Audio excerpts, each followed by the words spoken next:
Hello everyone, this is Lincolnus Prime, and today we are taking a look at the NECA Shin Godzilla. Now, I did buy this figure loose. It didn't come with a box, so there's really no box to look at, so let's get right into the figure.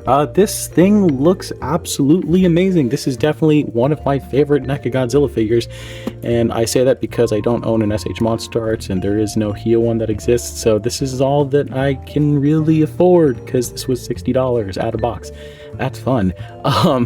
But yeah, so just the overall figure looks really good. Now I do think this is an earlier version. I don't think this is the reissued version, because I noticed the paint is a lot shinier and the way the dorsal spines are painted isn't as natural as the reissued one was. So yeah, this does definitely feel like it was an older figure, but that's okay because I don't really care. It's Shin Godzilla. I like Shin Godzilla. It's one of my favorite incarnations of Shin Godzilla, and Shin Godzilla is of Godzilla, not Shin, you know what I mean, and Shin Godzilla is really hard to find. So yeah, I love this thing. This thing is really cool, but kind of moving in on more of that detail, it looks freaking disgusting, and I love it. It captures Shin Godzilla's look perfectly from the film, at least almost perfectly. The head isn't as great, I'll get to that in a minute, but you know, everything looks really nice. I do wish the paint was a little darker, more of like a black charcoal than this like brownish, like maroon red color, but that's okay, not a huge deal. But yeah, it looks really good. All the sculpted detail is nice. It feels really good in hand. The tail is a little loose, but not too bad.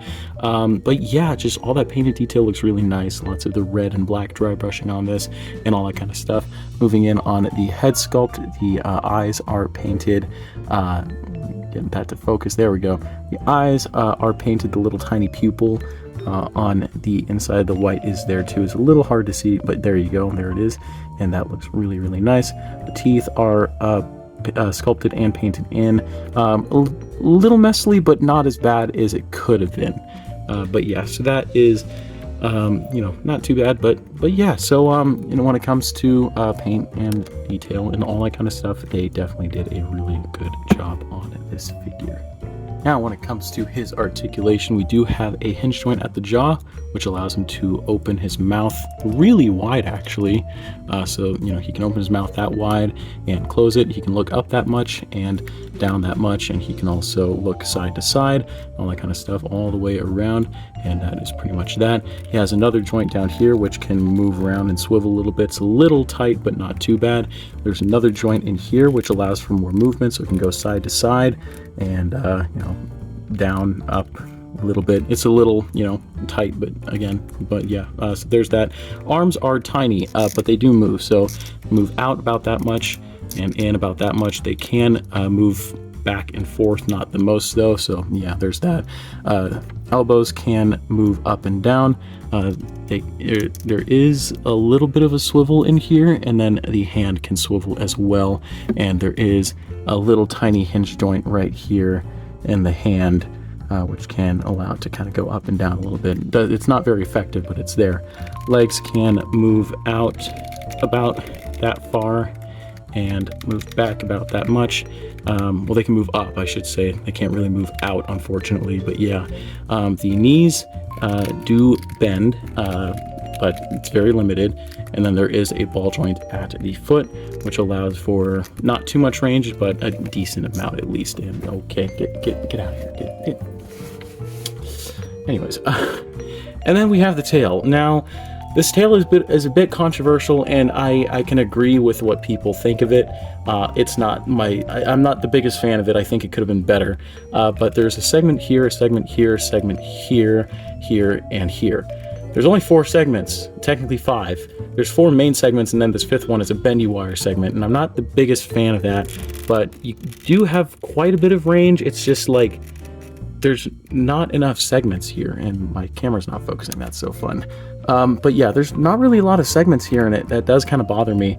And the bendy wire part doesn't really even work all that well. It just kind of flexes back into place, so it's kind of useless. But when it comes to everything else, you know, it's fine. Tail is fine. It looks fine. It's just, you know, not the best in terms of articulation. But yeah, and I don't know why my camera does not want to focus. Please, there we go. But yeah, so overall, pretty decent looking figure.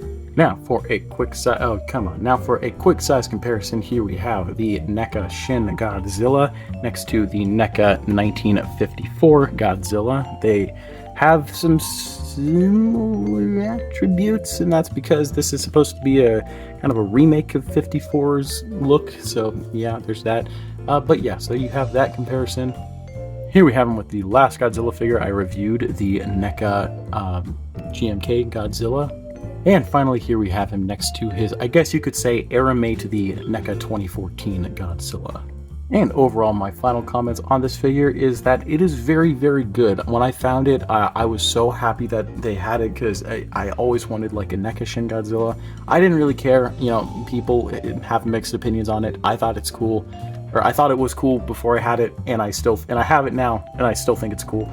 But yeah, I love this figure personally. This is definitely a figure that, you know, is one of my tops in terms of my Godzilla collection, and I just really like it. I really do want to pick up that new SH Monster Arts Night Combat version Shin Godzilla, but the only thing that worries me is that clear plastic. So if I can't get my hands on that, then this will be my definitive Shin Godzilla for quite a while.